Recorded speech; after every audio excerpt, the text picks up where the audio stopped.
The sky that morning wasn't quite right. Laura Bennett stood at the kitchen sink of her old two-story home in Salem, Massachusetts, her hands motionless under the running water. Outside, the clouds were rolling low and fast, casting long shadows over the autumn-colored trees. There was something in the air, something she couldn't name, but felt in her bones. Not the chill of October, something older, heavier. "Mommy, the clouds look like wolves today," Emma's voice echoed from the living room.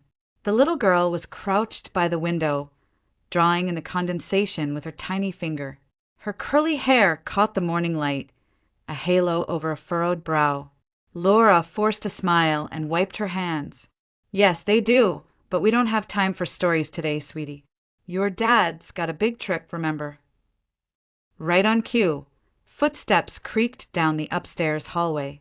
David Bennett, tall and sharp in his navy suit, descended the staircase with his phone in one hand and a half-finished coffee in the other. His presence filled the room like perfume that lingered too long, appealing on the surface but cloying underneath. "I've got a make-or-break pitch in New York this weekend," he said, leaning down to kiss Emma's head. "Be good, my little star. I'll bring you something amazing when I get back." Emma looked up at him, her big brown eyes uncertain. "Promise?" David smiled, white teeth smooth charm. "Promise." Laura watched silently as he picked up his briefcase. Her gaze lingered on his wristwatch. Expensive new.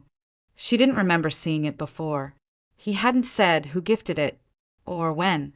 She glanced at the calendar. 3 months since her mother died. 3 months since David had changed, ever so slightly. The longer work hours. The late-night phone calls in the garage. The way he flinched when she entered a room without warning. And now this trip. "I spoke to Mom," David added, casually adjusting his tie. "She's coming by Sunday." Laura blinked. "Gloria's coming here?" "She misses Emma." Of course. Gloria missed Emma. But not Laura. Never Laura. To her, Laura had always been the barely tolerated daughter-in-law who took David off his path. Everything Gloria ever said came sugar-coated, but sharp-edged. "I'll make up the guest room," Laura said flatly. David leaned in and whispered in her ear, "You don't have to like her. Just don't make things weird while I'm gone." And just like that, he was out the door. The house went quiet. Emma's laughter broke the silence for a moment as she danced across the floor with her plush rabbit, but Laura's thoughts stayed tangled. She moved into her study, the one her mother used to sit in, filled with old books and boxes of paintings yet to be catalogued. She had been meaning to go through her mother's belongings. But every time she tried, something stopped her. The smell of lavender in the drawers, the faint pencil marks on old museum sketches. The memories were still too raw. Then, like a whisper, a voice cut through her thoughts. "Mommy, Grandma told me a secret." Laura turned. Emma stood in the doorway, holding a dusty photograph of Laura as a child. Her eyes gleamed, not with mischief, but something else, something older. "What secret, honey?" Emma shook her head. She said, "I could only tell you when it's time." Laura smiled faintly, trying not to show the chill that ran down her spine. "You dreamt about Grandma again." Emma nodded, but it wasn't just a dream this time. Laura walked over and knelt down, cupping her daughter's cheek. "We'll talk about it later, okay? Let's just have breakfast." But inside, something had already shifted.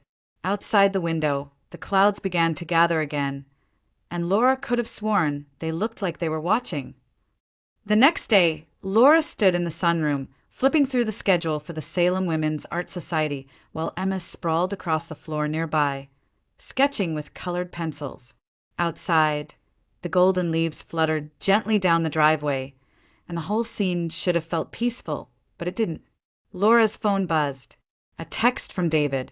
"Leaving earlier than planned. Need to prep more. I'll call tonight." She stared at the screen for a long moment, rereading the message. He was supposed to leave tomorrow. Why the sudden change? Emma looked up from her drawing. "Daddy's going early?" Laura nodded slowly. Seems like it. Emma didn't say anything, but her pencil stopped moving. That evening, as Laura stirred soup on the stove, she noticed Emma sitting unusually still on the living room rug. The flicker of the fireplace cast tall shadows across the walls, and Emma's eyes seemed locked on something invisible, somewhere far away. "What are you thinking about, love?" Emma turned, her voice barely above a whisper. "I saw Daddy and Grandma talking on his phone in the garage." Laura's hand paused mid-stir. "When?" "Yesterday. I was looking for my stuffed bunny. They didn't know I was there." "And what were they talking about?" Emma hesitated. "I couldn't hear much. Just a few words. Daddy said, 'She'll never see it coming.' And Grandma said, 'Perfect. It has to look natural.'" The spoon slipped from Laura's hand, clinking hard against the pot. She wiped her palms, trying to keep her voice calm. "Emma, sweetheart, you must have misunderstood.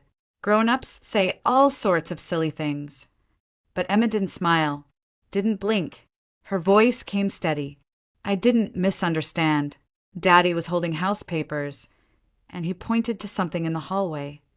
Laura felt the floor tilt beneath her feet. She didn't want to admit it, but part of her had already known. The strange behavior, the hollow affection, the way David had been avoiding her eyes for weeks. "Time for bed," she said, her voice too light. "Come on, honey. I'll read you your favorite." "No," Emma said quickly, standing up.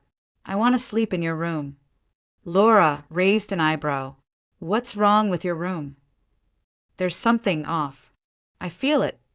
Laura tried to laugh it off, but Emma didn't budge. Her little fingers clutched the hem of her mother's sweater. "Please." That night, as Emma lay curled beside her, Laura stared at the ceiling, wide awake. Her thoughts ran in spirals around her mother's sudden death, the insurance policy David insisted they signed together a month ago, his repeated questions about whether she'd updated her will. And then there was Emma. Why would a 6-year-old invent something so specific? At 2:14 a.m., Laura sat alone in the study, the glow of the desk lamp illuminating a stack of unopened folders. She hadn't meant to go through David's things, but something pulled her to the bottom drawer. To her surprise, it wasn't locked tonight. Inside, nestled under plain documents, was a red envelope labeled Policy, Laura Bennett. Her hands shook as she opened it. A life insurance contract. High payout. Beneficiary, David Bennett. Date issued 3 weeks after her mother's funeral. The floor beneath her seemed to vanish. She leaned back in the chair, her eyes fixed on the papers, and then she remembered what Emma had said about it having to look natural. The house creaked. A car drove slowly down the road outside, headlights casting shadows against the window blinds. Laura turned off the lamp and sat in darkness, not because she was afraid, because now she believed her daughter. The following morning, the silence in the house felt calculated. Laura stood by the kitchen window, clutching a lukewarm mug of tea, watching the wind ripple through the backyard. The trees didn't sway, so much as shudder. A strange sense of pressure weighed on the air, like the moments before a thunderstorm, but colder.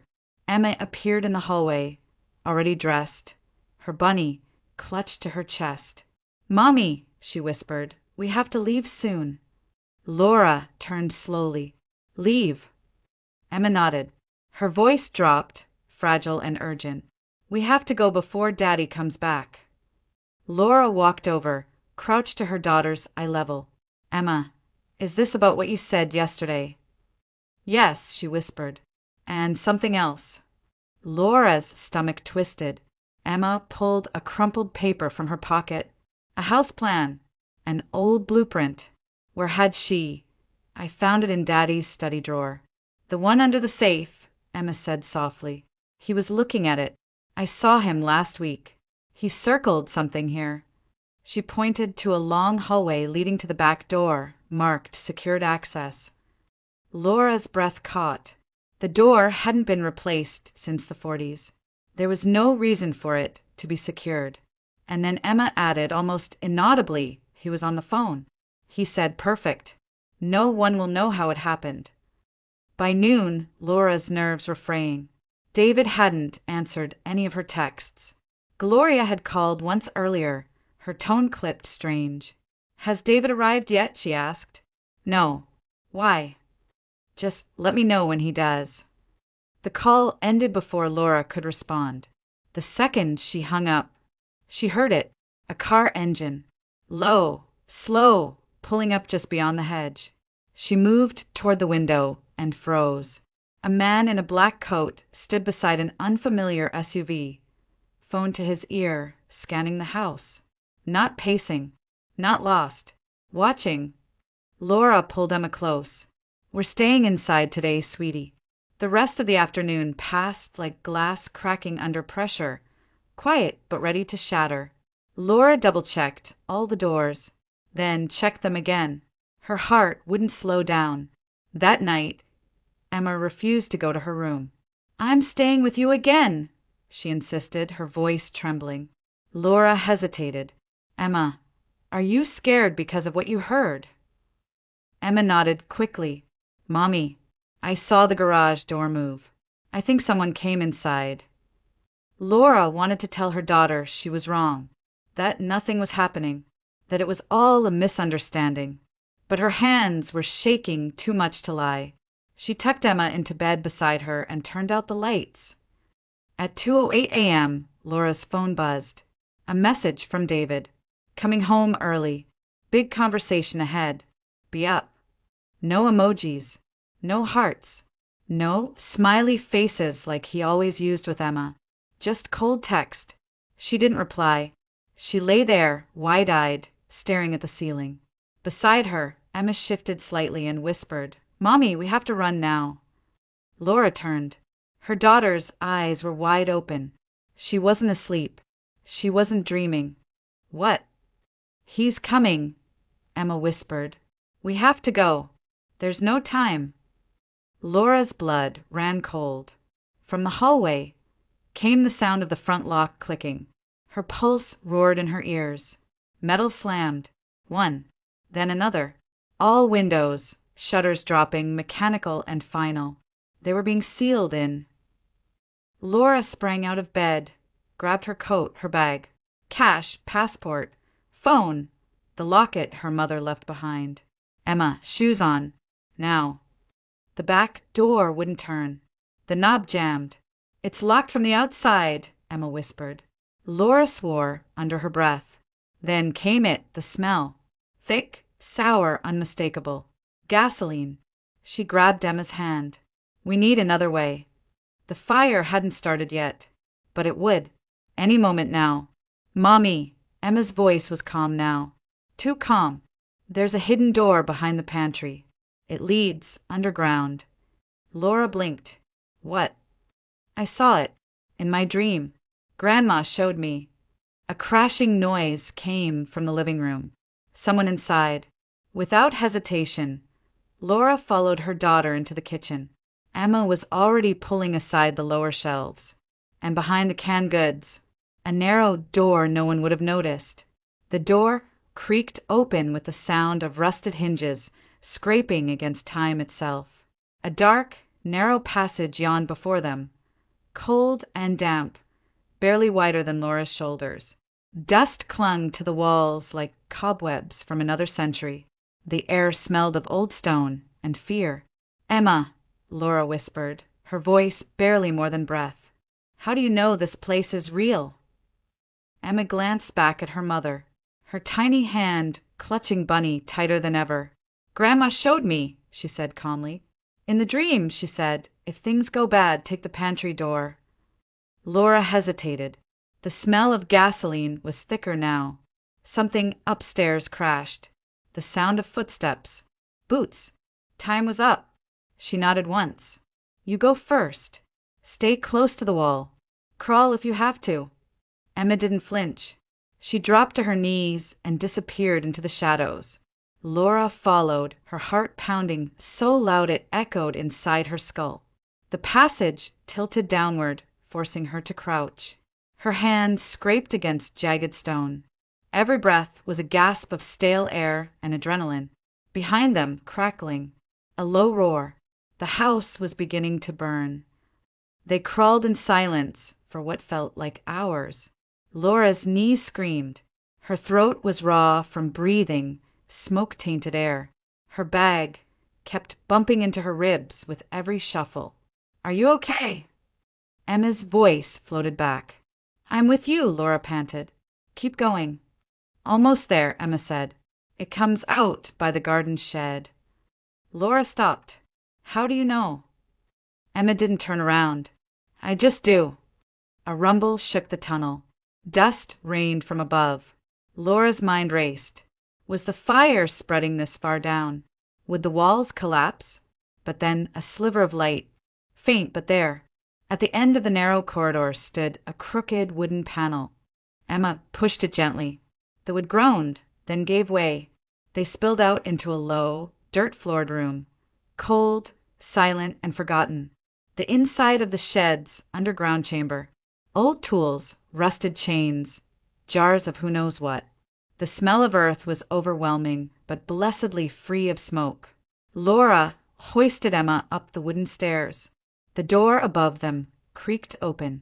And just like that, morning air. Cool, crisp, freedom. They emerged behind the shed at the far end of the backyard, the burning house blocked by trees.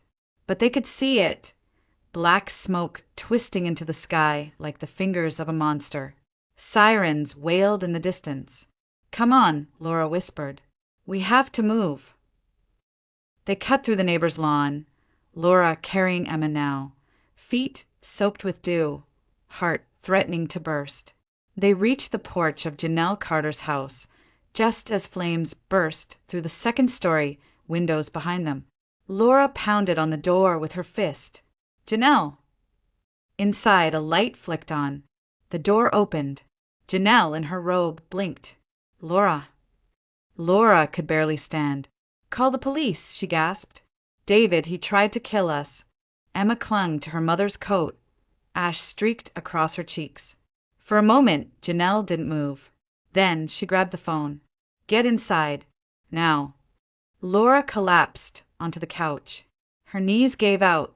Emma crawled onto her lap, her breath shallow but steady. Outside, the house roared in agony. Inside, the truth began to rise from the flames. Laura sat stiffly on the floral-patterned couch in Janelle's living room, a borrowed blanket wrapped around her shoulders. Emma curled beside her like a frightened animal. The smell of smoke clung to them both, stubborn and sickening. Laura could still feel the heat of the fire crawling up her back. Across the room, Janelle was pacing with her cordless phone pressed to her ear. "Yes, they're safe now," she said urgently. "No injuries, but they need help. You need to send someone now." The sound of approaching sirens filled the neighborhood. Laura blinked hard, trying to focus. Her mind buzzed with too many things at once. The hidden tunnel, the life insurance papers, the man in the black coat, and above all, David's voice in her head. It has to look natural. She reached for her purse with trembling hands and pulled out the red envelope. "Janelle," she whispered hoarsely, "can you get me a glass of water and something to write on?"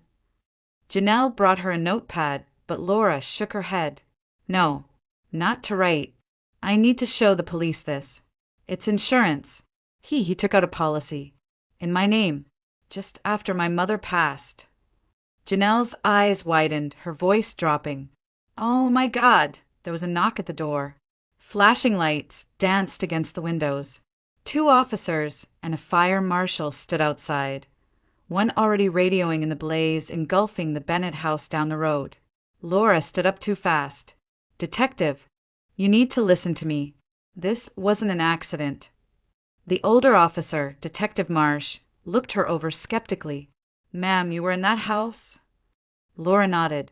"My husband locked me and my daughter inside. He set the fire. We escaped through an old tunnel behind the pantry."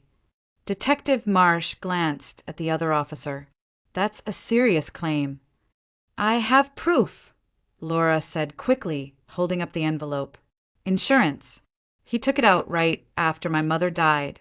And my daughter, she heard him, planning it, with his mother. At that Marsh's brow furrowed. He stepped forward and gently took the documents from her hands, flipping through them. You say he left earlier for a business trip? He never left, Laura said. He texted me last night, said he'd be back early. Then everything started shutting down. The house was rigged. Emma, still wrapped in the blanket, looked up. He said, If Mommy's gone, everything becomes mine. I heard it. Marsh turned to Emma, his tone softer now. Where were you when you heard that, sweetheart? Outside his study, she said. He didn't know I was listening. He was talking on the phone with Grandma Gloria. Laura felt her heart break at the steadiness in Emma's voice. She was so small, yet she sounded so certain. So much older than 6. More officers arrived, along with fire investigators who cordoned off the area and began their preliminary assessment. One of them walked back up the porch an hour later, his expression grim. Detective, he said, we've got clear signs of accelerants, gasoline, spread along the baseboards. Also, something weird with the security system. All windows and doors locked from outside. Someone rewired it to lock remotely. Marsh's face hardened. Get an APB out for David Bennett, he ordered. Now. By sunset, news came in. David had been located at a gas station along the interstate, trying to withdraw cash with a false ID. A large duffel bag of burner phones, cash, and travel documents was found in his trunk. When confronted, he screamed in the interrogation room, It wasn't me. It was my mother's idea. She pushed me. Hours later, Gloria Bennett was arrested at her home. She didn't resist. She didn't even flinch. But when informed that David was placing the blame squarely on her, something cracked in her perfectly composed mask. That ungrateful boy, she hissed. After everything I did for him, everything I gave up, her voice trembled. I did it for him. 3 months later, the courtroom was silent. The only sound was the shuffle of papers and the ticking of a wall clock, steady like a countdown. The trial of David Bennett and Gloria Bennett had captured statewide attention. The headlines called it the Salem Inferno case, but to Laura it wasn't just a case. It was her life and almost her death. She sat in the front row, hands clasped tightly, watching as the prosecution laid out the evidence. Blueprints of the house, marked with escape route modifications. The tampered security system, reprogrammed to lock from the outside. Traces of gasoline along the floorboards. Life insurance documents, signed just after her mother's death. Call logs between David and Gloria, dozens of them, right before the fire. David's attorney tried to plead diminished responsibility, claiming stress, manipulation, confusion, even suggesting Laura might have set the fire herself. The room murmured in disbelief. Then David shifted strategies. It was all her, he said, pointing at his mother across the courtroom. She pushed me. She said Laura was ruining my life. She said if we just got rid of her, we could start over with the money. Gasps filled the gallery. Gloria stood, her face hard as stone. I sacrificed everything for you, she hissed, loud enough for the whole room to hear. I gave you everything, and you still blame me? Her mask shattered. She confessed, not to starting the fire, but to helping plan it. Laura was poison, she said, her voice trembling with fury. She stole my son's future. I thought, if she disappeared, maybe David could become the man he was meant to be. But it wasn't her voice that shifted the jury. It was Emma's. The courtroom adjusted the mic to her height. She wore a small blue dress, her hair tied back in a ribbon, bunny tucked under her arm. State your name, please. Emma Bennett. And how old are you? 6.5. Emma, the prosecutor said gently, can you tell the jury what you heard that night? Emma nodded. Daddy was on the phone. He didn't know I was outside the study. He said, if Mommy is gone, everything becomes mine. Gasps echoed again. Laura closed her eyes. And what else? He said. We just need to make it look like an accident. A pause. Did you tell anyone? I told Mommy, Emma whispered. And I told Bunny. The courtroom chuckled softly at that. But there were tears in the eyes of at least 3 jurors. And how did you know about the secret tunnel? Grandma told me, Emma said simply. There was silence. Your Grandma Gloria? Emma shook her head. No, Mommy's Mommy. In my dream. She said, if things go bad, follow the pantry door. So I did. The silence stretched long and deep. Even the judge blinked slowly, visibly moved. Emma smiled slightly. Grandma was right. When the verdict was read, Laura couldn't breathe. Guilty, on all counts. David, 15 years in state prison for attempted arson, attempted murder, and insurance fraud. Gloria, 8 years for conspiracy and accessory to attempted murder. But it wasn't the sentencing that stuck with Laura. It was the moment David turned around, expecting someone, anyone, to look at him with sympathy. No one did, not even his mother. And when Gloria was led away in cuffs, her final words were barely a whisper. I did everything for my son, and now I have nothing. Outside the courthouse, reporters shouted questions, but Laura shielded Emma with her coat and kept walking. They didn't need headlines. They had each other. And more than that, they had truth.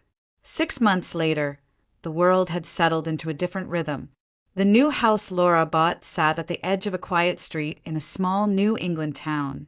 Not grand, not historic, not full of ghosts. Just safe. The garden was modest, the roof a little slanted, but the air was light here. The shadows were honest. That afternoon, Laura stood by the kitchen window, sipping tea, watching leaves dance across the stone walkway. Emma's backpack lay by the door, her tiny boots streaked with sidewalk chalk from art class. The sun poured into the house like forgiveness. Mommy! Emma's voice rang from outside.